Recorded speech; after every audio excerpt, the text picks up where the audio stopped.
Oh, I love it. It's like book club therapy. I love it. yeah. Honestly, it's 50 pages of book club therapy. Yeah. Oh, that's great.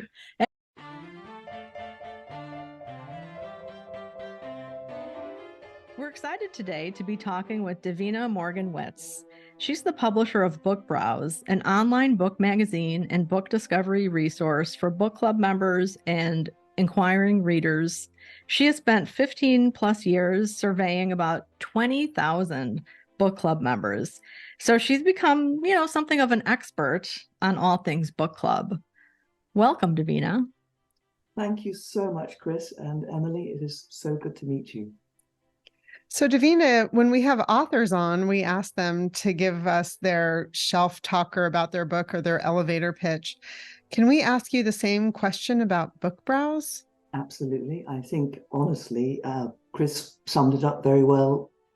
We are your guide to exceptional books. Our fundamental premise is there's too many books in the world to read about them, let alone read them. And so we cut through the noise by offering a curated resource of books that we believe are best in class. And we're not for everyone. We are focused on people who read to expand their horizons. We aren't interested in books that kind of send you to sleep. But when you finish them, you want to be staying up late reading those pages and know something new about the world that you didn't before. So we're not just for book clubs, but books we pick, definitely Book Club Central. And for anyone who just wants to know new stuff when they finish a book. That's great. That's great. Yeah, we noticed and we've both stumbled upon it in the past, I know, and now we've spent a couple days kind of looking around through it, and it's so full of information for readers. One of the really fun things that you have is a pronunciation guide for author names. How do you develop that? And how do you make sure you're getting the right pronunciation? We used to go to the publicists and ask them, but we actually found they were rather unreliable narrators. So now we try very hard to actually find a video online of the person saying their name. We also sometimes find them on the author's website. And it's tricky because you've got to be so careful because something that seems so obvious, like, do you remember the children's author Brian Jakes? Or exactly. I would call it Jacques. Exactly. But he's a Northern Englishman, firmly going to pronounce his name English. And so you simply can't presume on how somebody. So in short, yes, we try to go to the original sources often we can. And if we get it wrong, the authors tend to contact us and say, you got it wrong. Well, we really appreciate that resource. Yeah, for sure. Davina, how do you, or what, maybe the better way to phrase it is, what do you think makes a good book review? One of the things that frustrated me when I started BookBrowse was I would read reviews in the erudite media, and it would be someone who was an expert in their topic who was saying, well, this book isn't as good as the seminal work published in 1955 in 12 volumes. I was thinking, I don't care about that. I just want one biography, 300 pages of this person. I don't want the 20-volume Churchill set. And so I think a good review helps readers understand if a book is right for them. Yes, the reviewer needs to have knowledge. Yes, but they need to wear that knowledge lightly. It's not a forum to show off how clever they are. It's to help the reader understand if that book is right for them. And that's why we package up not just a review, but also an excerpt of the book, because how can you tell without actually reading a few pages if that book's going to be right for you? Yeah, and I really appreciate that too, because I know not all reviewers, even professional critics, they don't stick to the book quite often. And the review becomes something else, as you said. So it's really great to find a place where the focus is on that book. It can also be very difficult to actually find out what the person's opinion actually is. When you dig through, you realize they haven't actually said what they think. Right. Yeah. Or they gave away all the plot points and didn't really tell you anything else. Yeah. I mean, it is very reductive to reduce a review to a 5-point scale, but at some point you need somebody to say, this is actually my view. Right. Yeah. Yeah. So they can come to trust that reviewer or look forward to that person's reviews. Absolutely. And on the BookBrowse, you can always click through to see what else that reviewer has chosen. And one of the things, again, we don't just, our selection process starts with the catalogue 6 months ahead. We're picking out books that we think look like they'll be of interest. We're then cross-referencing against pre-pub reviews to see which are kind of living up to expectations. And only then are we adding the books to BookBrowse. And from that list, we're then shortlisting down to a list that goes to our professional reviewers, 1 or 2 people at a time, saying to them, which book would you like to review? And so they get to pick the book that resonates with them, the book that they have some knowledge, maybe of the topic or just an interest in. And so you can actually click on our reviewers and follow their interests to a large extent. Yeah, I found myself doing that with a book that's, out just now, but then I loved the review so much. I thought, I want to see what else she's reviewed. And it was really interesting. And she's been a reviewer for you for a long time. So it provided quite a list of things to Kim? look at.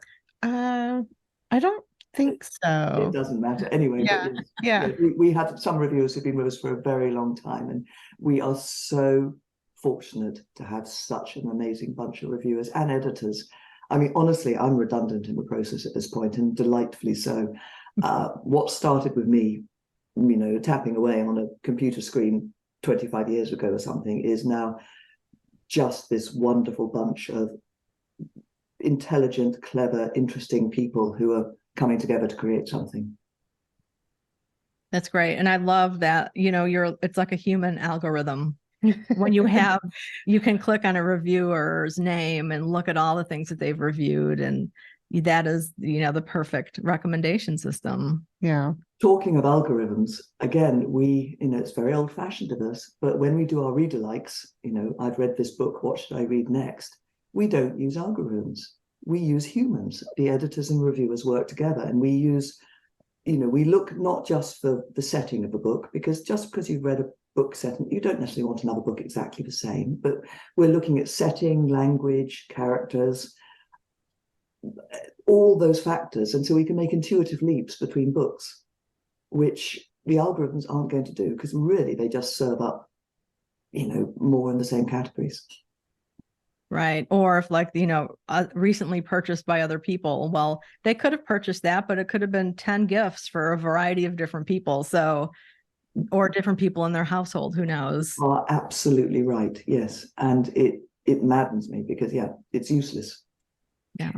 So let's talk about the book club resource that you have on BookBrowse.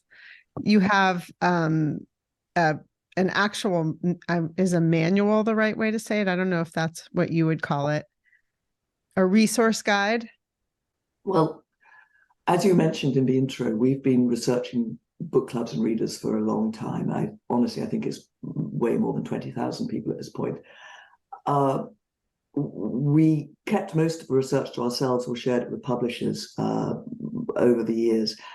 But around 2019, I realized that there was a kind of gap in the research available to book clubs and librarians about what actually makes book clubs tick. And what got me focused on this was an article in the New York Times, which actually it name-checked BookBrowse and our previous research, which obviously got my attention. But then this article segued into this laundry list of things that I knew were wrong about book clubs, about how they're the hotbeds of gossip and wine and drama.